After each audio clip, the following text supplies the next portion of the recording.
Guys, good morning. So ayan, kagagaling ko lang mag-pray ng tahajjud. Time check is 2:30 a.m. So nag-start kami kanina mag-pray is 12:30 hanggang 2:30 a.m. So ayun, nasa bahay na ako. Then prepare lang ako ng pang-suhur namin. Pero before that guys is isi-share ko lang sa inyo kung ano yung iniinom ko pag before suhoor or before kami kumain sa madaling araw.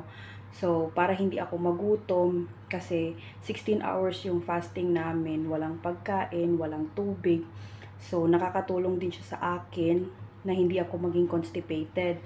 Hindi naputol yung video natin. Ayun, pag nagpa-fasting tayo guys ng 16 hours tapos walang pagkain yan, walang tubig, nahihirapan din tayong magbawas. So, itong iniinom ko guys is nakakatulong talaga siya na nare-regulate pa rin yung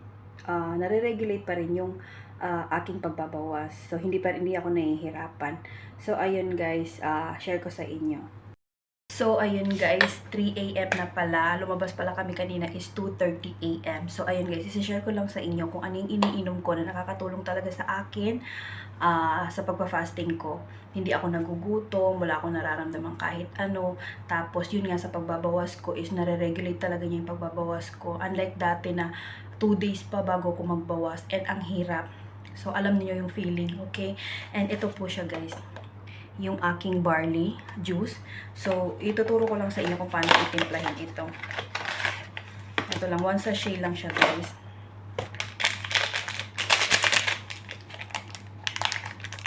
Tapos, take note guys,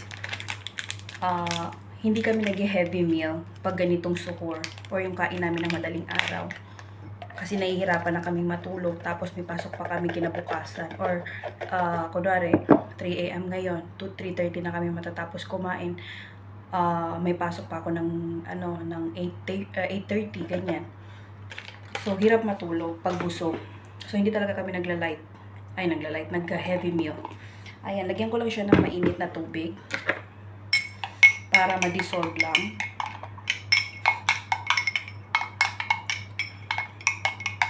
Sobrang nakakatulong ito siya guys sa digestion natin. So, ayan, na-dissolve na siya. Then, lagyan ko lang siya ng malamig na tubig.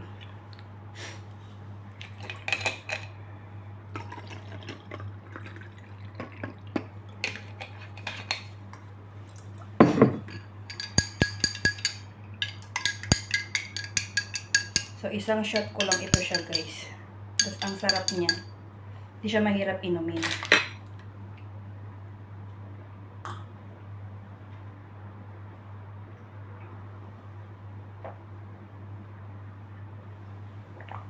Ayan, thank you. Then, isi-share ko din kung ano lang yung kakainin namin. Okay, thank you for watching. So, ayan lang guys yung aming suhoor for today. 3 Spanish, 2 pan de coco, and yung ating hot choco, and yung barley, of course. So, ayan lang guys.